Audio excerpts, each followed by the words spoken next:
Mexico, and I want to get a historical marker at the Garrett Cemetery off of Rocky Springs Road.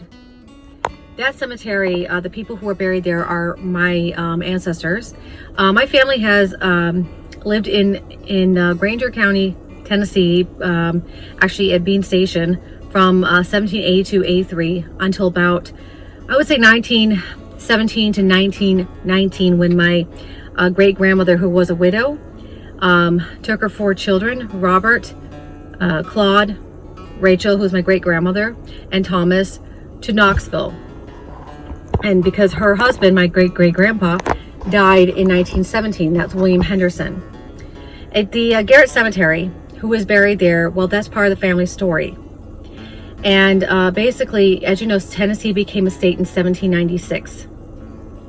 There were many people who were considered founding fathers of Tennessee. One of the people that was written under Hawkins County, because Granger did not exist, was a man by the name of Thomas Henderson. I've written a book about him because he was confused with another Thomas Henderson, one being of the Thomas Henderson of North Carolina, who is the brother to Judge Richard Henderson. My Thomas Henderson is not related to him. He was often confused because, you know, Thomas Henderson is a common name. Actually, where my Thomas Henderson was born in Virginia, eventually part of that land that was his father's, who was also Thomas Henderson, became part of Patrick Henry County, and later, I think Patrick County. Anyway, I have to really look at my books again. Patrick Henry and my ancestor were friends, and they worked together. They also were colleagues. And, but anyways, in the same county, there was yet another Thomas Henderson. So he knew all of them. He knew Judge Richard Henderson's brother. And, because, you know, when you're plantation owners, everyone knows everyone at that time period. He fought in the Revolutionary War, but he was more in the medic unit. And he did not move over to Tennessee, or what would become future Tennessee, until after the state of Franklin failed. And as you know, back then, in order to get land in the state of Tennessee, or future Tennessee at that time period, it was part of the Open Land Act. And you had to own property in North Carolina. Many Virginians did get property because, you know, North Carolina land was super cheap before the Revolutionary War. And he bypassed the system because his father had bought his brother-in-law, who was William McLean, some property in North Carolina. And when father had died, he inherited that property as well. He was a co-signer, or his father was a co-signer for the land in North Carolina. So because of that, he was able to buy property in what became future Tennessee. And it was, I forget, it was a lot of acres. I don't remember the exact, I have it in my book. And so, but he wasn't really involved with the state of Franklin, not till the very end. I mean, kind of was and kind of wasn't. In the book of the Lost State of Franklin, the author does mention my ancestor twice in the book. And part of it is the voting, where it's talking about fraudulent voting. And I do have a direct quote that the author supposedly got it from old documents. And at the end, when he was part of a petition to get rid of somebody, I forget the name at the moment, it's in my book, who was friends with Patrick Henry as well, and they also worked together. And the Thomas Henderson also spoke the 5 tribal languages, because colonial Americans spoke the tribal languages, whatever it was local. Eventually, he was part of the Cherokee Agency, and also he provided provisions for the War of 1812. With that said, he did come over, and he was squatting, and he was under, there's a document. It talks about living the land illegally. A lot of people listed in that document would be considered squatters, but most of them were not legally, or not was illegally, but there. In fact, another ancestor of mine also was there under the Bunch name, and it would have been my 4th great-grandfather, who was Solomon Bunch. His brother had property as well, but he never set foot in what would become Tennessee. At that point, my ancestor was in Tennessee, and he was building for us, but he bought that property mainly for his children. And of course, as you know how land deeds were, or land documents were, for heirs and forever. You know, and people had bajillion kids back then. So, you know, it was very common to give land to the children. And also colonial Americans were into real estate, and they'd buy property and sell it. And a lot of them did also, which is very interesting. I learned it to reading documents, learning about my Bunch side. And they went from Virginia. They came in 1672, April 1st to be exact. Went to North Carolina, and then to Kentucky, through Virginia, through Kentucky. And that's another side. And anyways, what I learned is a lot of people bought land. They were Quakers, and they'd buy land to give to slaves and Native Americans, who also were slaves. It just depends on, you know, what part of the, you know, part of the world you were, or what your status was at the time period. And so that was quite common as well. My ancestor's 6th great grandfather, Thomas Henderson, in Virginia, did spend 2,000 pounds, which is the highest on record in Virginia, at least, to free a slave. Or he purchased a slave, and I believe he freed her. She was not African. She actually was Native American. And so going forward into my history of Thomas Henderson, born about 1742, he died in 1832. When he did come over and he's building up the land, it's in Bean Station, that's part of on Rutledge Road, some of the acreage, and also where Helton Cemetery was another part. It was, I mean, he owned a lot of land, which was again common back then. So anyway, his son William, he gives the land over to his son William at some point, or at least a portion of it. And William is married a total of 3 times, and the first wife, one of his children, was named Thomas Henderson. And second wife, we don't know the name. The third wife, we do know the name, and she had, I think, at least 3 kids. Muhala, which is a Native American name because of the 5 tribes. Stephen H. Henderson, who is my 4th great grandfather, and I believe his other guy was EJ, I believe, Henderson.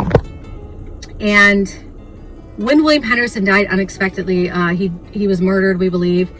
He never had updated his will. So his children from the 3rd wife were not mentioned at all. And because of that, William's firstborn, Thomas Henderson, was not a very kind man. And he did not want his stepmother living on the property, nor her children. Also, women did not have rights back then. So the daughter, Muhala, she was orphaned as well. And because of that, Thomas Henderson, my 6th great grandfather, went to court. He wasn't just a founding father of Tennessee. He was a justice of peace. He was a lawyer and a state senator, as well as a member of the Speaker, I believe Speaker of the House, I think it's called, in Tennessee as well. And he also helped he also was head of, or president of several of the public schools that was formed. And I mean, he did a lot of cool stuff for the state of Tennessee. So he went to court and he's telling his grandson, this is not okay. You know, this is their land. I made sure that, you know, the entire family could live on there. Well, grandson was not being very kind. And so my 6th great grandfather took in his care Stephen H. Henderson, my 4th great grandfather, and his other grandson, EJ. And they traveled with him to another part of Tennessee that was part of the Cherokee Agency, also part of the War of 1812. And they were educated. But he also made sure that the William's 3rd wife stayed on the property as well. There was a dowry, I believe, or I can't remember the word they used in the courts. And but still, the grandson made life very, very hard. He eventually was selling off parts of land to make sure that my branch of the family would get nothing. Meanwhile, and when we look at the graves at Garrett Cemetery, his entire line, that branch, the grandson of Thomas Henderson, all died out. So the only ones surviving of that line comes from Stephen H. Henderson, and that's my branch where I come from. Where Thomas Henderson, my 6th great grandfather, died, he died 1832, according to a document I found. We don't know where he's buried. We think it's TVA. He could be buried under the water, or he might have been buried where the Cherokee Agency was held. And he could have been buried in Blount County. He also owned some property there as well. So it's a bit, I'm still researching that part. So I have published a book about Thomas Henderson, and I self-published it. There's a couple of things I want to add, and as I keep finding things, I just continue to add because I want to add to the book because I want to preserve history. And Tennessee history was very, very important politically for 150 years. You know, I mean, from the state of Franklin all the way up to, you know, I mean, you know, the War of 1812, even long after. Another great thing I do want to bring up about, that's why I want to put a historical marker, because this was a senator's land. This was a founding father's land where Garrett Cemetery is. Also, the grandson made sure that my branch of the family would not be buried anywhere on the property as well. That's why Stephen H. Henderson's buried in another part of the property. I think it was, I want to say her last name was Phillips. I think they're buried over in that cemetery. I have to look that up. Again, it's all my book. I took 3 years to research all this information because even in Granger County, the the Historical Society really did not have much. And one of the emails I had, she says, oh, there's no proof that you're related. I knew for a fact before the story from my great-grandmother, and I also knew from documents we had personally. And basically what happened to our family, well, after William Henderson died in 1917, he had phylagria, which I don't know if I'm pronouncing that correctly. He had it for 3 years, so it was, you know, painful.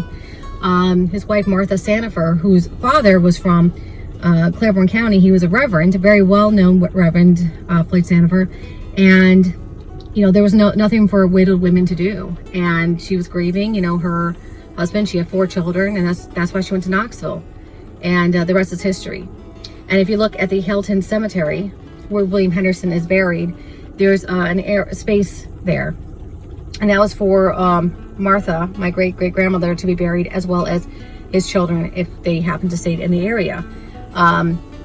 Eventually, my line, my great-grandmother and great-great-grams, went from Knoxville to Bell County, which was Colmar Mine Camp, and that closed in 1955, to Louisville, and then to Detroit. So that's where part of my family went to Detroit, I believe about 1936 to 1937 is when they came to Detroit.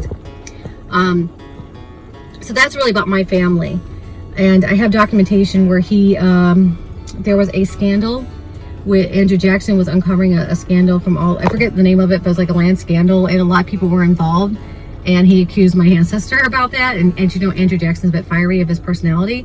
And my ancestor wrote a very sarcastic letter in response to that because he knew it was malarkey. You know, I mean, Thomas spoke, he was Scottish, you know. And another great thing is, I do want to say this in my final part, in this video thing. My great-grandmother had a Scottish accent. In fact, most people that stay in the vicinity well, Appalachia, but in the area, wherever they're from in the mountains, if they stay in that vicinity for 100 to 200 years, they're going to have some sort of accent. So I grew up with my great-grandmother saying, that's Purdy, Warshit.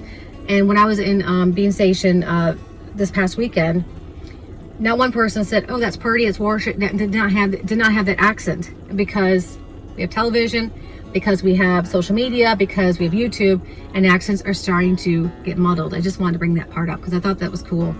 And by the way, the Hendersons are from Fife, Scotland, England, and they were born in the castle. Thomas Henderson's father's Thomas, and his father's was Captain William Henderson, and his mother's was named Margaret. Although they did grow up in Ulster area, where a lot of Scotch-Irish were. And yeah, they came over. Thomas Henderson Sr., my 7th great grandfather, came over with 7 brothers, or total of 6 brothers, including him, so 7 total. And in the early 1700s, I believe it was 1714 when he came, and a part of the Tidewater area of Virginia. And I guess, like I said, I want to put a historical marker in and just commemorate, you know, what a person who did for Tennessee. I only gave you some of the stuff he did. He did a heck of a lot more for Tennessee, and he was forgotten about. You know about John Sevier, Andrew Jackson, just to name a couple of people, William Blount and Willie Blount. You know the story of the last king of France, when he was a duke. He was exiled. He came over to America, and George Washington gave him a map to see parts of colonial America, which means he came to Tennessee, and he stayed at the Blount Mansion. And so that was pretty neat too, which my ancestor would have more likely met him. And the irony of it is the last king of France's, I think it was son-in-law, became king of Belgium. And I have Belgian ancestry, so it's kind of cool to say all that. And I don't know what else we could do, but I definitely want to do something historical just to preserve American history, but especially history of Granger County. He also helped divide Granger County as well. Or sorry, it was Hawkins County became part of Granger. Granger became, anyways, he was one of the people that brought it up. And obviously it was for tax purposes because his land was in both Hawkins and Granger. And I think a little bit of it in Claiborne, I do believe. Because I do know for a fact another one of his sons, whose name was Thomas, was in Claiborne County, and eventually. So it's a very family name. So the family names go like this: Thomas Henderson, William Henderson, Stephen H. Henderson. I have no idea what H stands for. Thomas Richard Henderson, William Henderson, Rachel Henderson, my grandmother, who was Elizabeth Percival, married a bunch, my mother, and then me, who I'm also named Rachel. I am third generation Rachel, of the name Rachel, and there's not much of us left in the family that's from a direct descendant as well. And I do come to Bean Station about once a year to pay my respects to my family and also tell my kids a story. I've written everything down, and I continue to write down. I'm actually working on my third publication on my Bunch side as well as the Percival side, which they were Percifield, and that's in Kentucky area. And also Santa Fe, I have to work on that as well because I want to preserve American history. But mainly my main focus is on Tennessee history because he was, like I said, he was not just a man whose name is Thomas Henderson. He was a senator, a justice of peace, a lawyer, Speaker of the House. He also went to D.C. to talk to John C. Calhoun, who wanted to stop funding money for the War of 1812 and also for the Cherokees. And I have letters back and forth from Calhoun and my ancestor as well. And mainly because he's like, where's my money? I gave this amount of money and provisions to the tribes and the provisions to the War of 1812. Like, where's my money? Of course, he did not know, just like other people who were members of the Cherokee Agency throughout the nation, had no idea America was bankrupt.